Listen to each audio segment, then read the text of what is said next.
আগামী 14 মার্চ শিলচর সফর আইতারা দেশের প্রধানমন্ত্রী নরেন্দ্র মোদী তানোর আগমনরে কেন্দ্র করিয়া খুব জোরদারভাবে প্রস্তুতি লইছেন কাছাড় জেলা প্রশাসনে। মঙ্গলবারে প্রধানমন্ত্রীর নির্ধারিত সবার জায়গা এখান পরিদর্শন করছেন রাজ্যের মন্ত্রী পীযূষ হাজরিকা, কৌশিক রায় আর দীপায়ন চক্রবর্তী সহ বিভাগীয় আধিকারিকেরা। শিলচর রামনগর বাইপাস এলাকাত সভা মঞ্চ, নিরাপত্তা ব্যবস্থা, যানবাহন নিয়ন্ত্রণ আর অন্যান্য অবকাঠামোগত প্রস্তুতি খতিয়ে দেখছেন মন্ত্রী পীযূষ হাজরিকায়। পরে কাছাড়ের জেলা আয়ুক্ত কার্যালয়ত মন্ত্রী পীযূষ হাজরিকার উপস্থিতিত একটা উচ্চ পর্যায়ের বৈঠক অনুষ্ঠিত হয়েছে। বৈঠকত জেলা আয়ুক্ত, পুলিশ সুপার সহ বিভিন্ন দপ্তরের শীর্ষ আধিকারিকেরা উপস্থিত আসলা। এখানে প্রধানমন্ত্রীর সফরটি লইয়া নিরাপত্তা, জনসমাগম নিয়ন্ত্রণ, ট্রাফিক ব্যবস্থাপনা আর সামগ্রিক প্রশাসনিক প্রস্তুতি লইয়া বিস্তারিত আলোচনা হয়েছে।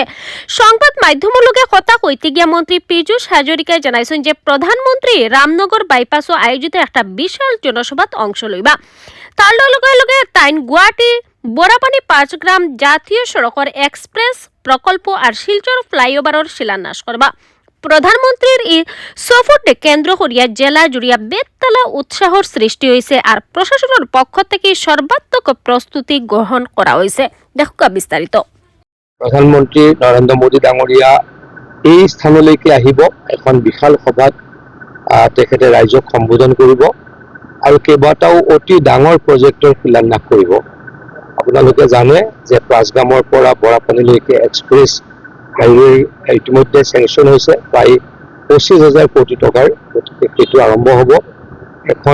এখন এলিভেটেড কৰিডৰ আমাৰ শিলচৰত বনোৱা হ'ব, তাৰ আধাৰশিলা হ'ব আৰু আমাৰ এখন এগ্ৰিকালচাৰ ইউনিভাৰ্চিটিৰ আধাৰশিলা হ'ব। গতিকে বহুত ডাঙৰ কাম লৈ প্ৰধানমন্ত্ৰী ডাঙৰীয়া আহিব। তাতে লাখ লাখ মানুহ ইয়াতে উপস্থিত হ'ব। তাৰে কাম কাজৰ অলপ বুজ ল'ব। প্ৰধানমন্ত্ৰী নৰেন্দ্ৰ মোদী ডাঙৰীয়া বৰাক ভেলীলৈকে আহিব। কেইবাটাও অত্যন্ত গুৰুত্বপূৰ্ণ কামৰ আধাৰশিলা কৰিব, শিলান্যাস কৰিব। আমি সকলোৱে জানো যে পাঁচগামৰ পৰা বৰাপানীলৈকে এটা এক্সপ্ৰেছ হাইৱেৰ নিৰ্মাণৰ কাম ভাৰত চৰকাৰে হাতত লৈছে। প্ৰায় 25,000 কোটি টকাৰে সেই ৰাস্তাটো আৰম্ভ হ'ব আৰু এই ৰাস্তাটো সম্পূৰ্ণ হ'লে আমাৰ শিলচৰৰ পৰা বৰাক ভেলীৰ পৰা গুৱাহাটীলৈকে মাত্ৰ 5 ঘণ্টা লাগিব। আৰু ইয়াতে এখন আমাৰ পাথাৰকান্দিত এগ্ৰিকালচাৰ ইউনিভাৰ্চিটিৰ আধাৰশিলা হ'ব আৰু এটা এলিভেটেড কৰিডৰৰ আধাৰশিলা হ'ব। মুঠৰ ওপৰত কেইবাটাও গুৰুত্বপূৰ্ণ কাম লৈ প্ৰধানমন্ত্ৰী ডাঙৰীয়া আহিব। প্ৰধানমন্ত্ৰী ডাঙৰীয়াৰ বৰাক ভেলীৰ প্ৰতি এয়া উপহাৰ।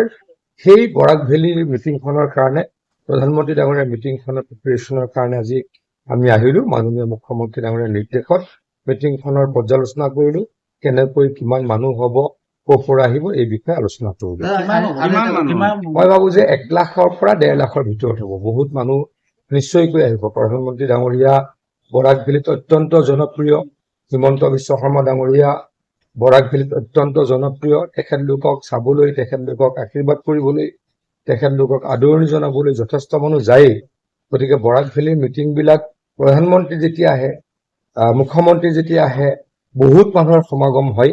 গতিকে মই ভাবোঁ এইবাৰো তাৰ ব্যতিক্ৰম নহ'ব, বহুত মানুহ আহিব। আগৰ নিচিনা হৈ থকা নাই। আপোনালোকে দেখিছেই যে অসমত এতিয়া মথাউৰি নথকা জেগা অলমষ্ট নাইকিয়া হৈ গ'ল। বহুত কাম হৈছে। মইতো নিজে মন্ত্ৰী। অসমত মাত্ৰ 100 কিলোমিটাৰ যদি আছে গোটেই অসমত য'ত মথাউৰি নথকা, 1000 কিলোমিটাৰ মথাউৰি বনাইছো। অলপ মথাউৰি, পুৰণা মথাউৰিৰ কাম অহা 5 বছৰ ডেফিনেটলি কৰিব লাগিব। কংগ্ৰেছ চৰকাৰৰ দিনত 70 বছৰত 4000 কিলোমিটাৰ মথাউৰি বনাইছিল। মানে 1 কিলোমিটাৰ মথাউৰি বনাওঁতে, 1000 কিলোমিটাৰ মথাউৰি বনাওঁতে 17 বছৰ 18 বছৰ লাগিছিল। আমি 5 বছৰত 1000 কিলোমিটাৰ মথাউৰি বনালো। আৰু আমি যি মথাউৰি বনাইছো ভাঙিব নোৱাৰে। আমি প্ৰথমে জিঅ' মেগা টিউব দি লওঁ, তাৰ ওপৰতহে মাটি দিওঁ। গতিকে সেই মথাউৰি কেতিয়াও ভাঙিব নোৱাৰে। আগতে মথাউৰি যেতিয়া ভাঙিছিল, তাক সেই মথাউৰি ব্ৰিজ ফিল আপ কৰোঁতে 1 বছৰ লাগিছিল। এতিয়া যদি ক'ৰবাত মথাউৰি ভাঙে, যোৱাবাৰো 2-এটা মথাউৰি, তাৰ আগৰবাৰ 3-4টা মথাউৰি বৰাক ভেলীত ভাঙিছে, আমি 2 দিনৰ দিনাৰ পৰা কাম আৰম্ভ কৰোঁ। 2 দিনৰ দিনাৰ পৰা কাম আৰম্ভ কৰোঁ। গতিকে আগতকৈ বহুত চেঞ্জ হৈছে। কিন্তু পুৰণা যিবিলাক মথাউৰি, তাক আমি মেগা টিউব দি, জিঅ' টিউব দি আৰু ষ্ট্ৰং কৰিব লাগিব। অনাগত 5 বছৰ ডেফিনেটলি তাকেই কৰিম আৰু অসমৰ পৰা বানপানী একেবাৰে নাইকিয়া কৰিম।